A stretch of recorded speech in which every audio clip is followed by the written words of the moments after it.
So today, I will serve as your moderator. My name is Mahr, VP of Sales with IoT America.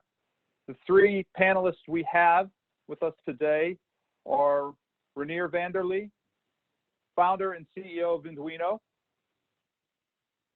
Peter Lai, VP of Strategic Alliance with IoT America, and Mitchell Hora, founder and CEO of ContinuumAg, LLC. What we are going to discuss today, some of the outcomes that we look to share with you, the DNA of soil monitoring, and that refers to the devices, the network, and the applications, the three main components that make up a wireless solution. We're also going to share some lessons learned, the teachings that came from field deployments, as well as the challenges that had to be overcome, what those obstacles were, and what was done to overcome them in the field. So I'm going to let each of our three panelists introduce themselves. I'm going to start with Peter Lai to just give a little bit of background on himself.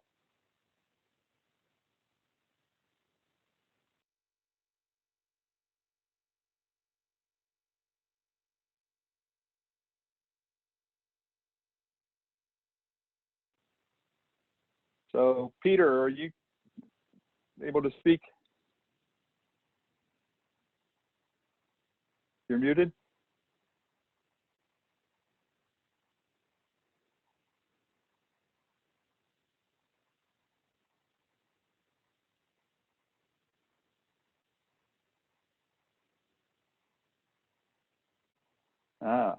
How do we unmute Peter?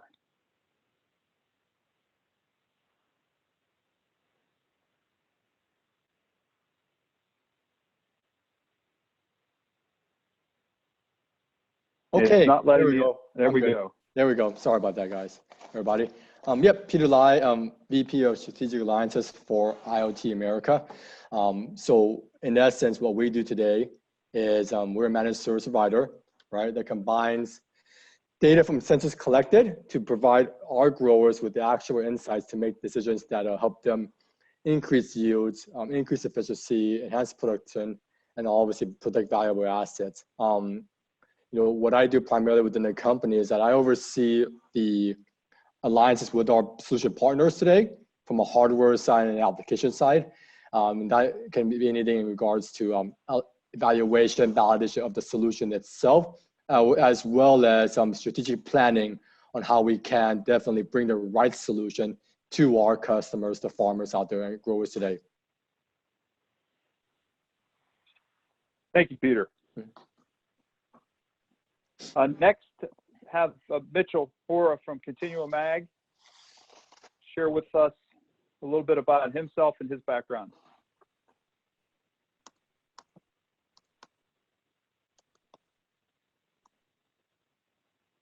There we go, got unmuted. Hey guys, Mitchell Hora. I'm a farmer in Southeast Iowa. Also the founder and CEO of ContinuumAg. We help with soil data analytics. Really our purpose here, is helping to take the information coming from the IoT sensors, putting them in conjunction with the rest of your agronomic data so we can create actionable results on the farm and be able to strategically implement, utilize the information, and make meaningful change on the farm that drives short-term and long-term gains. Thanks, Mitchell. And our third panelist today, Reinier from Vinduino. And great. There you go, sir. Thank you so much. I'm waiting for the slide to change. Yes, here it is. So my name is Reinier Vanderlee. Good morning to everybody online. My company is named Vinduino. We provide open source technology to help farmers improve their bottom lines. We are wine grape growers, and with that background, we developed technology that has received several awards from World Ag Expo and the American Farm Bureau, for example. So we improve basically the results for farming by optimizing the irrigation. We monitor remotely what the soil moisture is. We use satellite data to calculate how much the crop needs for best results. And as a result, we improve yield, we provide better quality fruit, and we reduce cost. So that's basically in a nutshell what we're doing. Thank you. Over to Bob. We're going to start with our first question with you, since we have you on the phone and we have the whole muting thing worked out. Share with us how, in your experience, the field of soil management has changed in the past 5 years. Yeah, what we have seen is that IoT technology has caught up a lot. And it means that technology that has been around for decades now has become more affordable. And that means that the technology by itself to optimize irrigation is no longer the domain of the largest farms, but basically is also affordable for small and mid-sized farms. So that's what we found as you know, an important trend, and that means that this technology is now available for you know, all size farms, to assist farmers to make better decisions, better informed decisions about how they run their fields. Peter, would you like to add to that? Yeah, I think to Reinier's point in regards to the advancements in technology, I want to comment on the advancements in connectivity, right? I think with the influx of LPWAN networks coming into the market, it's becoming a little bit easier to implement these solutions wirelessly into the field, where in the past, limitations in terms of topography or line of sight really hindered the deployment of these solutions. So that's driving not just accessibility to these solutions, but also new innovators that are coming into the industry that are all focused on obviously making sure that the farmers out there are able to utilize and remotely manage their fields efficiently. Thank you. Mitchell.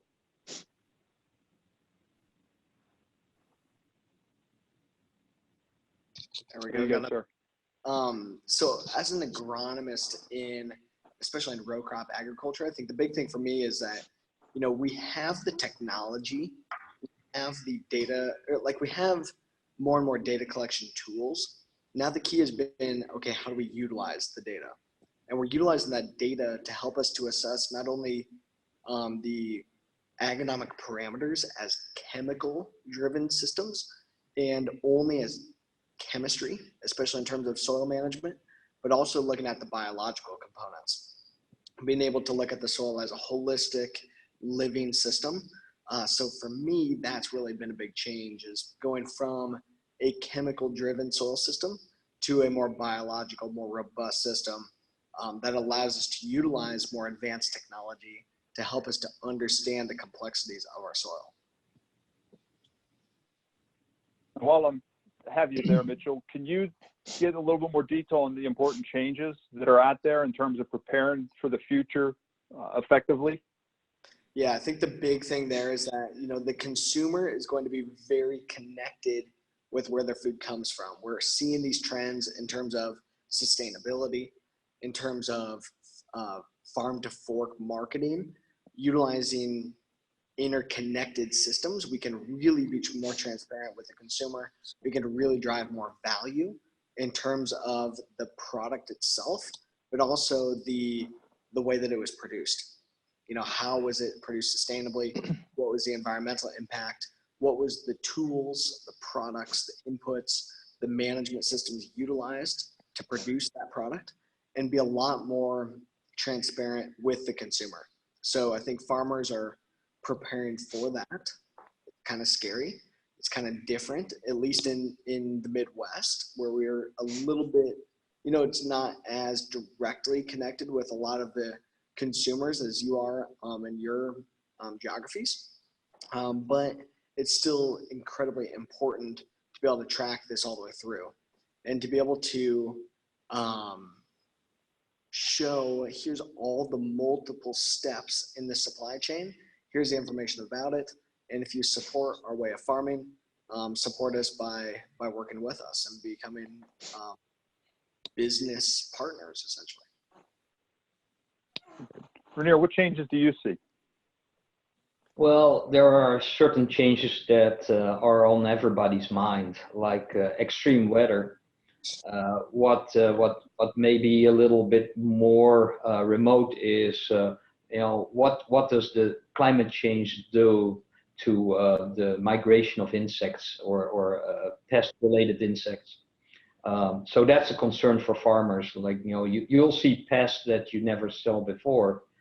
Another thing is that the government is now actively managing the water resources in California specifically. We have the SGMA, or the Sustainable Groundwater Management Act, that will affect many farms and will limit the amount of water that they'll be using from their wells. And another trend that we see that is good news for crop growers, but maybe less good for dairy farms, is the consumer awareness that meat is not good for the environment. And as a result, you'll see a lot of consumers basically move from using meat to plant-based replacement products. So yeah, that's basically what I see as short-term or longer-term trends. Peter, would you like to add anything? Yeah, I think we alluded a little bit in the first question, but really the big change is that we as a whole, the farmers, the consumers, the industries, we have to really start to look at what's coming in. There are billions of devices that have always been forecasted every year from an IoT perspective of what's going to be connected, how many connected per customer, etc. But with the obviously the accessibility from a network perspective and the cost coming down, there are new players coming in every day to provide the best solution for this. So doing the homework, finding the key partners that are subject matter experts to really help guide you along the way as you decide, does this product have the value that makes sense for your farm or your business is critical to prepare, because otherwise it's easy to get lost in the mix, especially when things start to really overlap, and identifying the key metrics that separates one sensor or one platform from the other is going to be the critical, really the criteria to look for.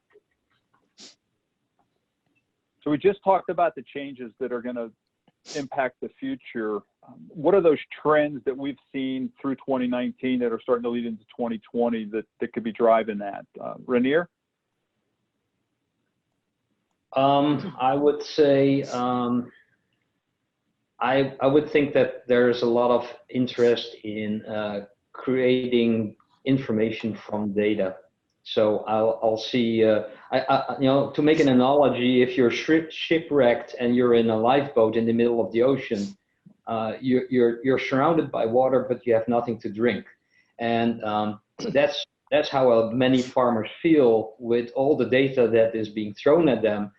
There's a lot of sensor availability that can overload a farmer with data. But what a farmer really needs is, actionable information.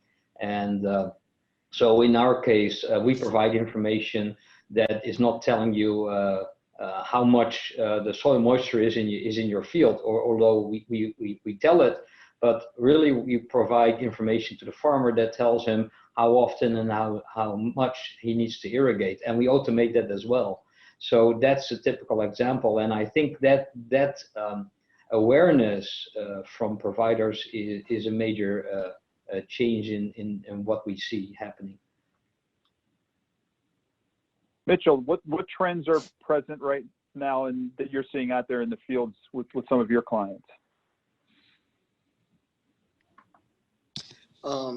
Yeah, I definitely want to continue off of what Reinier was just getting at. So over the last couple of years, we've seen a lot of these farmers really getting bombarded with a lot of different data tools, big data, precision ag tools, all these advancements in technology, and farmers were jumping on them. There was a bunch of, they were really fancy, really sexy new tools that a lot of farmers are like, all right, let's do this. Let's get on it. Now they're like, okay, well, I've spent a lot of money on this. What has it gained me? How do I actually utilize this information? And maybe let's take a little step back and figure out what are the best tools for my operation. The big trend is, how do I take better control of the success and failure of my farm? We have plenty of environmental concerns, plenty of trade concerns, the politics of this, the global marketplace of this is a huge concern to farmers, especially, over 2019. So being able to now take a step back and look at what is all this different data that I've got, all these technologies that I've been bombarded with, what are going to be the right ones for me? What are the right tools that's going to actually help me to improve my operation, make better decisions, to farm as a business and not only as a lifestyle, but to make a much better informed decision. And that's where I think having interconnected data that directly drives a decision really is going to be the key here going forward. And Peter, any trends that you're seeing from your perspective? I have to agree with Mitchell and Reinier, right? Data is going to be so critical. We've collected data over the years from early adopters, but now it's taking that data and what can we do with it? But with that in mind, comes the inherent risk when your data is traversing the networks. So you'll start to see more and more private networks being deployed in some function as solutions, as farmers start to look at data and what's out there today, right? What does that mean? Well, it could mean, again, privatizing networks that are off public networks to avoid any really external threats. You can also talk to the point of, well, edge computing. So gateways at the edge are becoming a little bit smarter to handle what data should or should not traverse the network. So we're starting to see, again, data is a driver for it. But when you look at, again, in the private LP WAN space, you have guys like Hora technology coming in, building it. And then also from a cellular space, carriers today are looking at and promoting private LTE networks, right? So that the data is housed and isolated from any external threats that could compromise it. Peter, while I have you, you've been talking a lot about technology and the network deployments. What's the biggest challenge to the adoption of technology in this space? Yep. Yeah, I see challenges. I see two challenges, right? So obviously the first one still in the terms of making sure the value is there in the data, right? We spend a lot of time, companies and farmers have spent a lot of time with the data, but now it's the challenge is then the data that's collected, can we extract value and make it operational and make it meaningful data?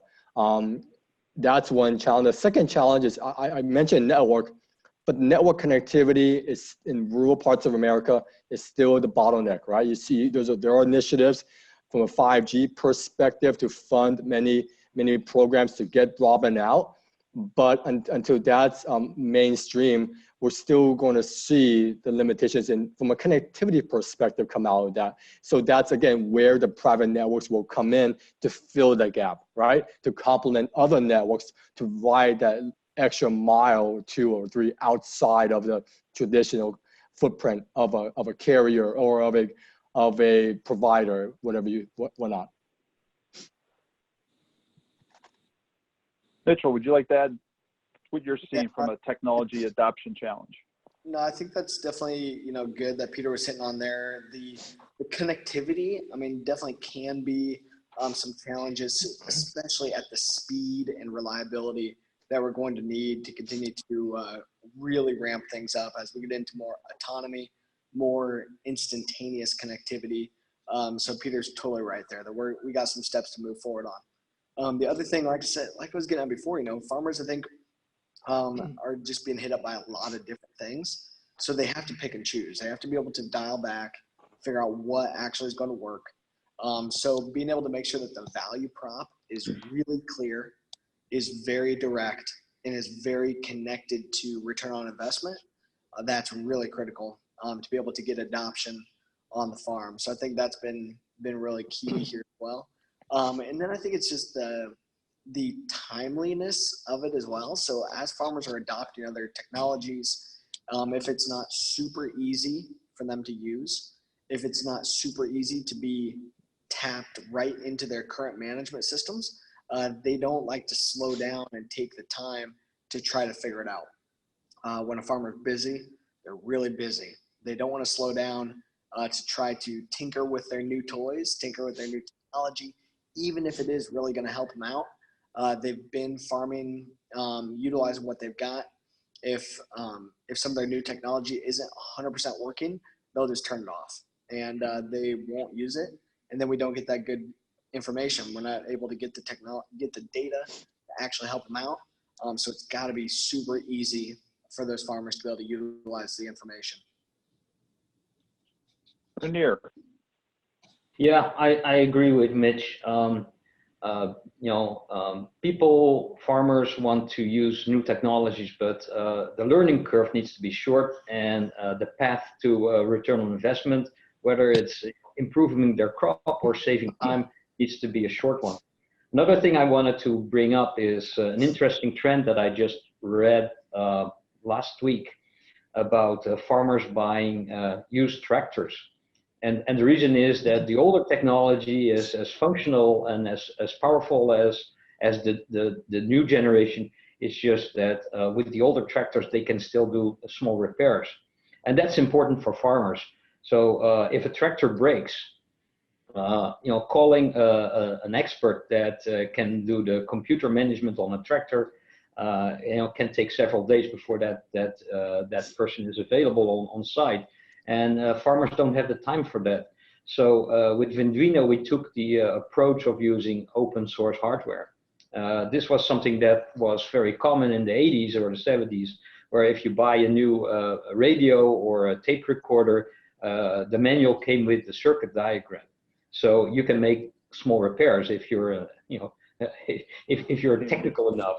But I think that's what we took also in our equipment. So our hardware is open source certified, meaning that if you want to make a small repair, like if you want to repair a battery or if you want to make changes to the software, you can. And I'm not saying you need to, because the system should work out of the box.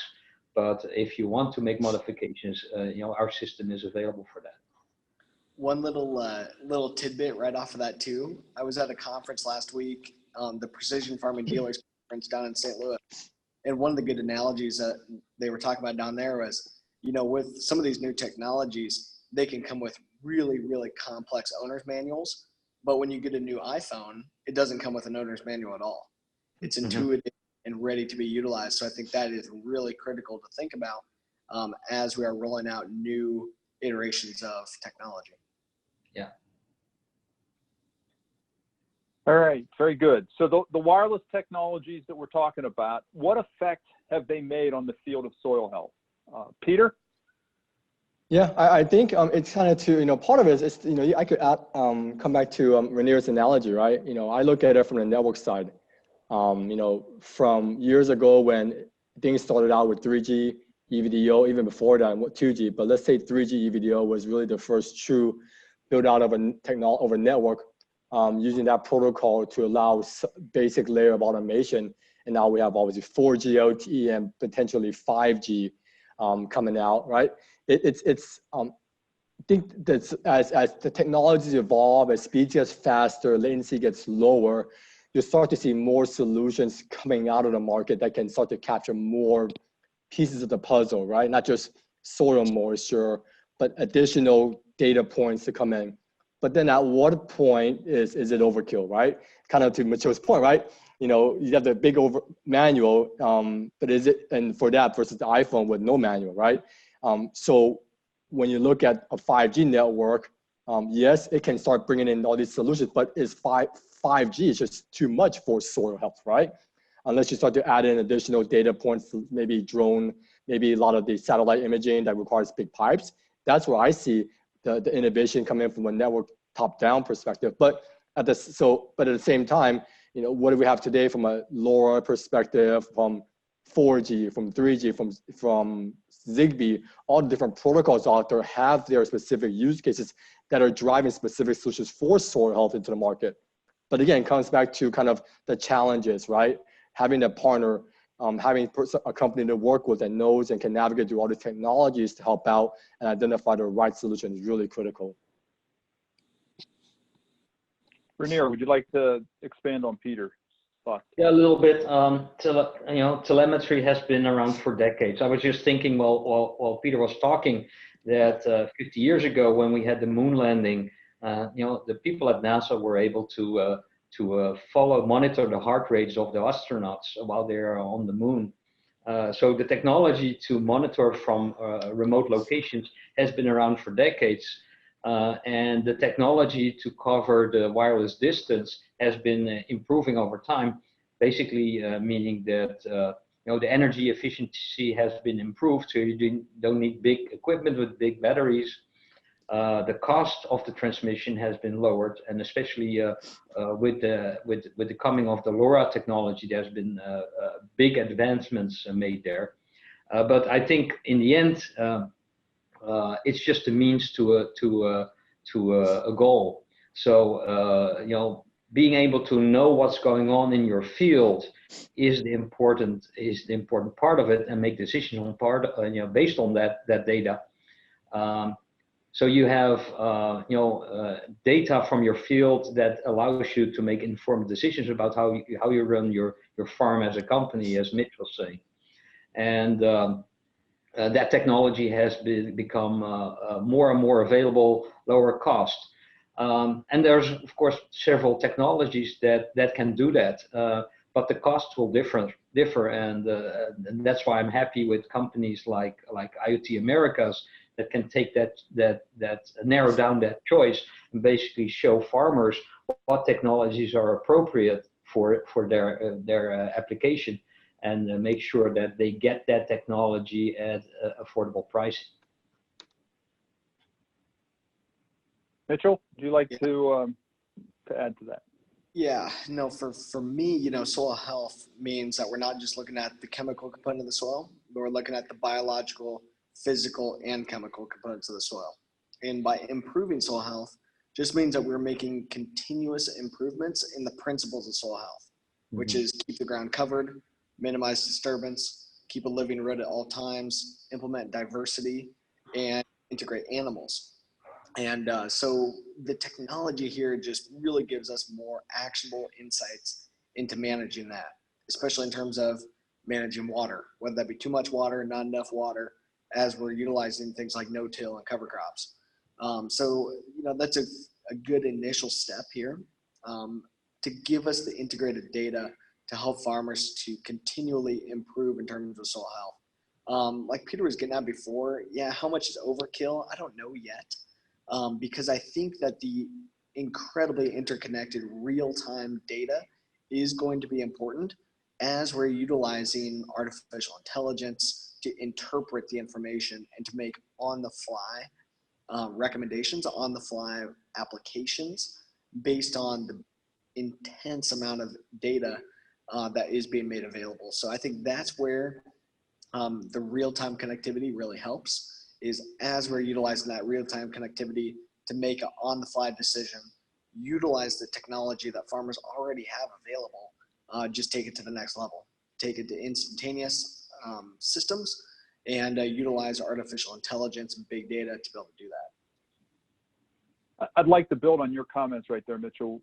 We did get a question from the audience that asked, is it the collection and having access to the data that is the critical step, or the information engineering, the analytics of this massive data that's important? I really want to comment on it. I think, my quick take on it is it's what are we going to do with the data? Step one is get the data into a digital usable platform. Then what questions do we want to ask the data? We've got the information. Now, how do we want to use it? How do we want to make it actionable? As I said earlier, it has to be extremely easy for a farmer. It has to be very packaged and delivered. That's what they're used to. They're used to their retailer providing that information, providing the product, providing the application, even very holistic, all-encompassing management, but only focusing on the chemical portions of the soil. Now we're just taking this to the next level to look at the more holistic soil health. Reinier or Peter, do you want to add on? Yeah, I can say something that builds on Mitch's story. Basically, measuring and having online access is important, but collecting the data and being able to see how the data compares over a longer period is important too when we're talking about soil health. Soil health is something that changes not overnight, but it takes multiple years to build up.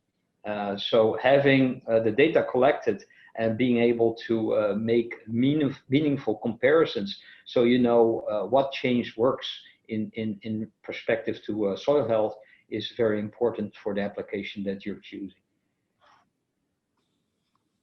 Yeah, and really, you know, if you look at how adoption is in other verticals, so industrial IoTs, right, manufacturing and automation, you know, the value of the data metrics and analyzing is starting to mature and come out to where, okay, business owners are now saying, look, we now see value. Let's push this and see what we can get to. Let's start to connect the backend systems, the legacy systems, and see how we can make it all happen, right?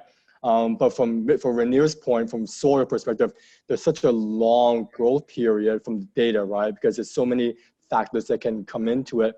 The data collecting is really pretty common.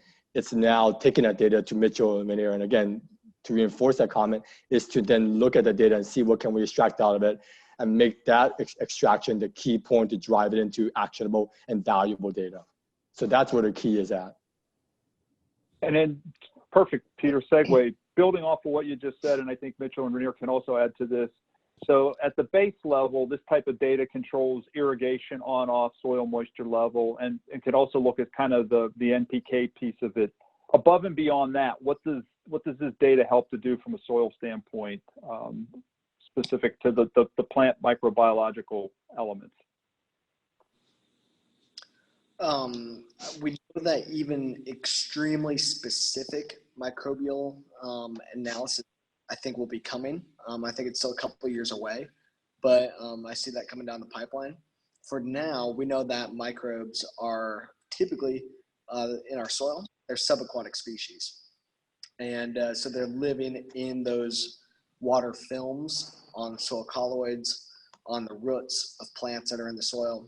So being able to identify the water, the temperature, the flow of water in our soil can be directly related to those microbial communities. And so that, to me, is, you know, that's a good spot to start, to be able to understand those microbes in our soil. There's other analysis that we can do at the lab that can tell us exactly what those microbes are and exactly what they do. But there's still a lot of development that needs to be made overall in order to be able to really utilize that type of really thorough information. But it's being able to integrate all of these data components together to make a holistic decision. That's what this all boils down to.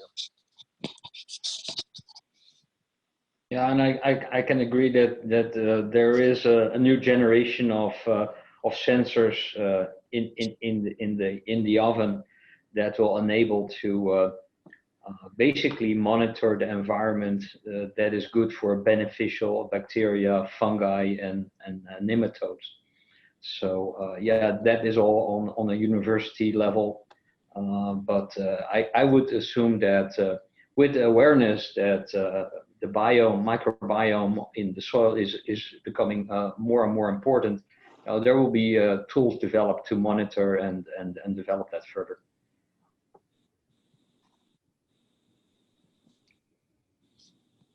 So a question came in from the field with regards to what is your opinion on the new wave of wireless soil moisture sensors? What's out there in the marketplace? I think I'll start with Reinier on that one. I don't know who you paid to submit that question to, but great job. No.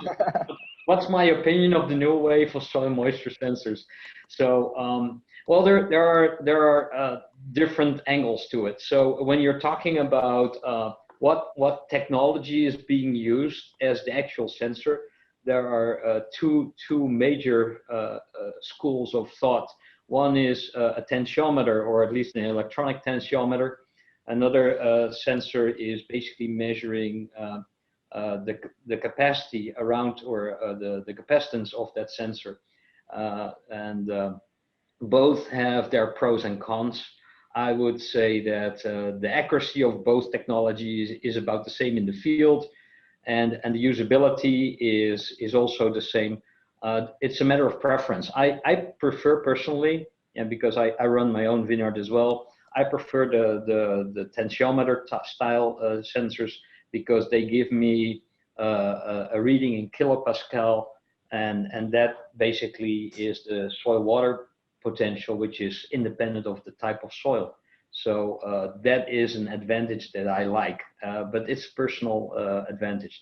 Then what's happening with the sensors themselves, or the stations, I think what I've seen is that the older technology used cellular modems to make the connection. So the cost of each station in the field was relatively high due to a subscription cost, and that goes away with LoRa for at least a larger part. It's also more energy efficient, so you can make lower cost systems, and with lower cost systems you can have more monitoring points in your field, so you have a better overview over multiple measurement points, where with the older technology, where the investment was relatively high per station, you only could monitor a few spots. So I hope that answers the question.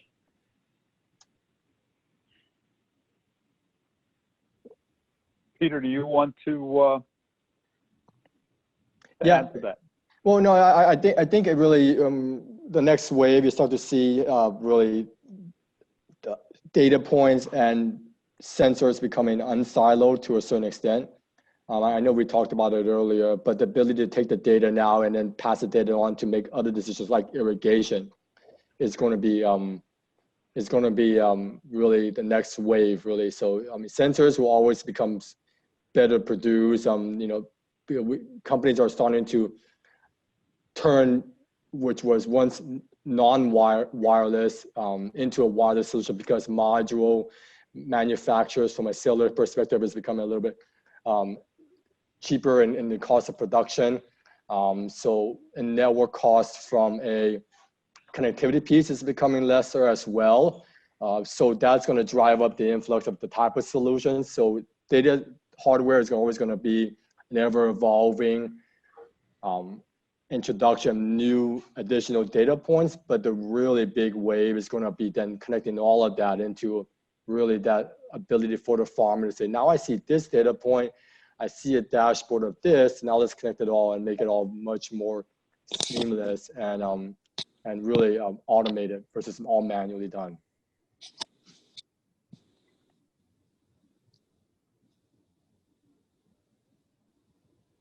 Mitchell, anything you want to add to that? I do have a question specific for you.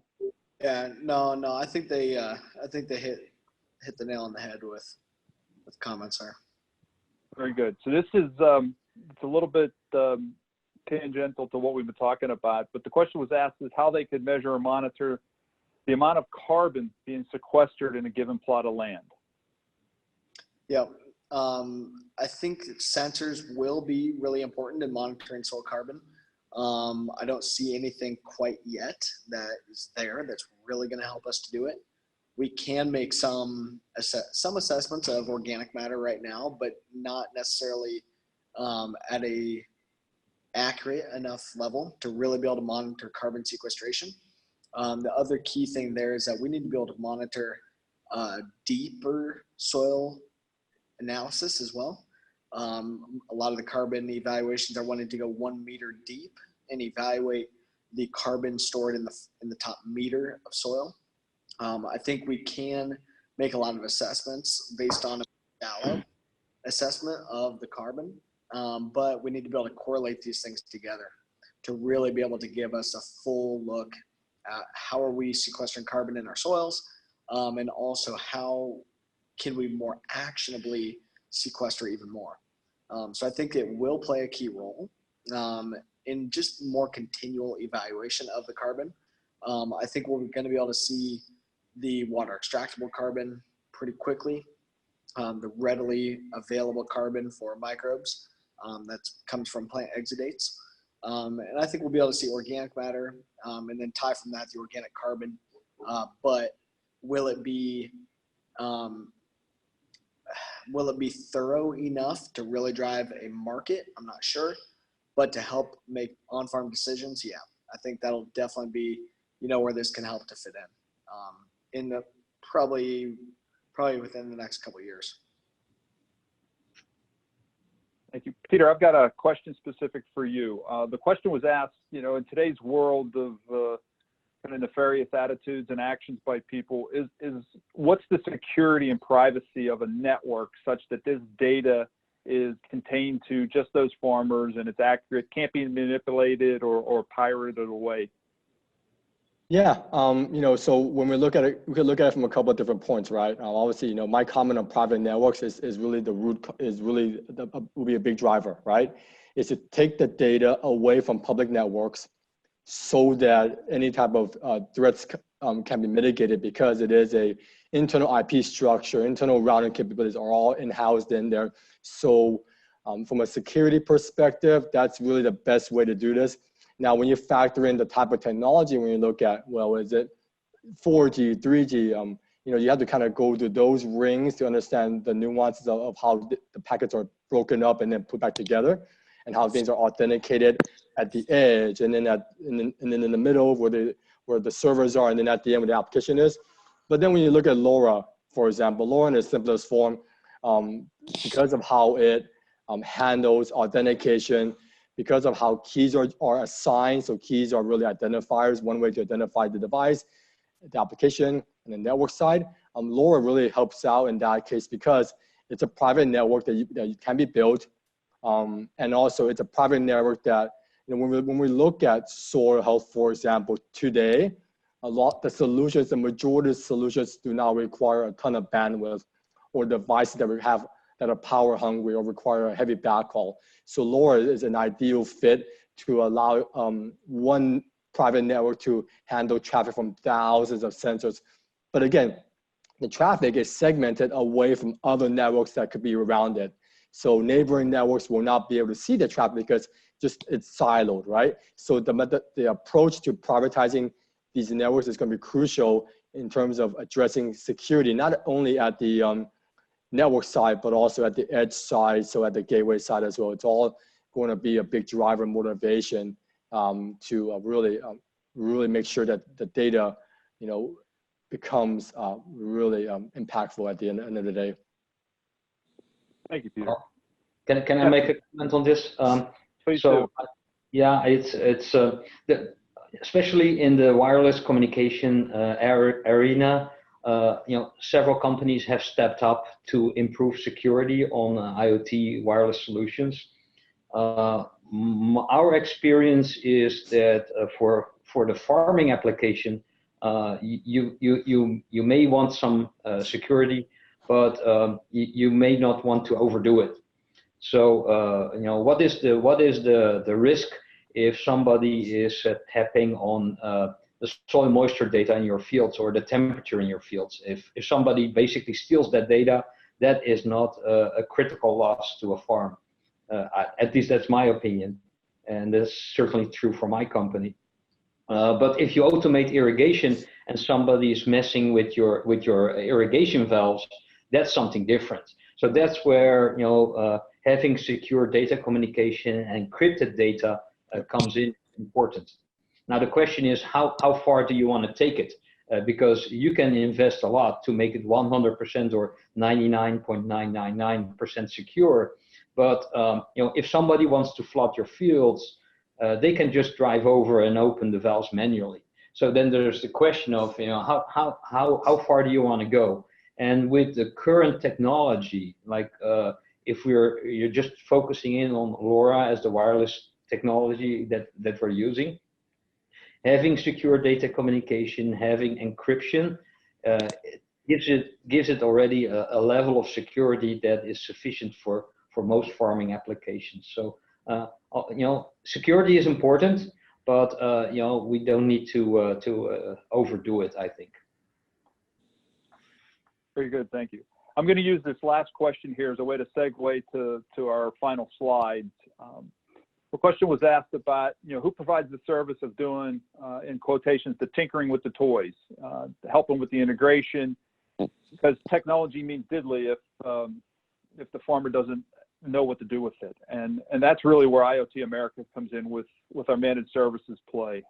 I remember once having a conversation with a farmer who just had a disdain for technology because he said, I purchase it and then it's a couple months later and I forget how to use it and I spend all that money and I'm not taking advantage of it. With IoT America, it's upon us to provide the integration, ongoing support, be proactive in engaging with the farmer or the grower or who's ever deploying these end units. What we're doing is providing the monitoring real time, providing the data to the farmer in whatever format he needs. We can provide that data to we can API it to other different entities that they need to help make the data decisions that they want. I mean, it's all about, we're here to help them to access the data. And we don't just sell a product and we go away, which in some cases happens in the technology world. We're there from start to finish. We'll help identify the right solution for the problem. We'll get it installed and deployed, make sure the network is operating properly. And then as you expand that network with multiple sensors and solutions, we're there to kind of manage that through the process. Because if technology doesn't give you the return on investment you put into it and isn't simple to use and doesn't cost a lot of money, then it's painful to have made that investment from a farmer or a grower. And one of the things that we like to say right now, we talked a lot about data, and really you got to start today. For data to have meaning 3 years from now, to see those historical trends and start to get the benchmarks and be able to do the analysis, the longer you wait to start collecting data, the more that just gets pushed down the road. So start collecting data today, gather it, it becomes actionable short term, but then its impact is long term and how that has affected the soil over time. So I want to thank our panelists. Today, I want to be respectful of all of our attendees' time. We said that we try to keep this within an hour. So if you've missed any of our webinars, www.iotamericas.com/webinars.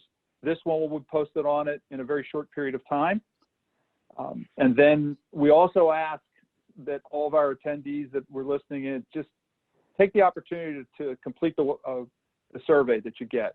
We'll put your name in the hat. Could buy you a couple Starbucks coffees, depending upon how you like them. It could be anywhere from 7 to 2, I think, with that regards. But we truly appreciate the value we get out of this information. It helps us improve these webinars and come up, suggest topics.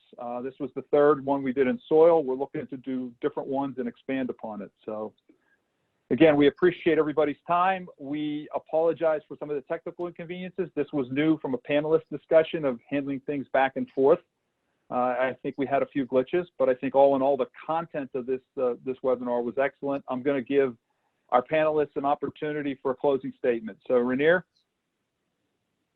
Well, it's with what Bob said, it's important to start collecting data so you build a history of what's happening in your fields. And you can look back a year from now and say, well, this is what we did then, this is what we're doing now, and see what the benefits are. So I agree with Bob. Even if you have no clear application right now, collecting data is very important, and the analytics come later. As long as you build a history, just a short thing, like especially for the California situation, where people basically will be limited in the amount of water that they can pump from their wells. Having a history gives you a tool to basically work with. If the government tells you that you cannot water, you have a history, say, well, this is what I need. So at least you have something to work with if you are having a discussion with the government about how much water you're getting. Mitchell, any closing comments? Yeah, no, I think really good points there, and did enjoy this conversation. You know, it is about building that baseline, utilizing the information. I do think we can really create some action off of it in a really short amount of time. You know, even for this 2020 growing season, to be able to really, like I said, just creating action, creating insights, but it is building that baseline. We know this information is going to be super important as we continue to progress in the future. We've got opportunities now that I'm excited to keep jumping on for this year. Thank you. Peter. Nope. Yeah, thank you. This has been extremely, you know, I really appreciate the people joining the call today. I appreciate all of my fellow panelists joining as well. But I think, you know, really to Reinier Mitchell's point, it's getting started today, right? Other people are doing it today. Other farmers are looking at it, but it's okay. What's the first step to adopting is obviously understanding the value, and then from there we could then look at what we can do with that data, right? But it's really people are already looking at it today. People looked at it yesterday. So if you're not looking at what can you do to really start tapping into that extra all that information, like to Reinier's point, to Mitchell's point about creating a baseline, you know, it's getting to get ahead of that, right? Because it's one of those things where as the network costs become cheaper, as hardware gets to become a certain point, as solutions become more readily available, it's going to flood the market. If it doesn't do it today, it's going to flood it soon. So you may not be looking at it now, but your neighbor could be already, right? Or your competitor could be doing it already. So what can we do to help each other out to make sure that we're all in it together to really utilize this in the best way possible? Thanks, Peter. Thank you, gentlemen. We wish everybody a great rest of the day and appreciate the time that you invested with us here this afternoon. Thanks, everyone. Thank you.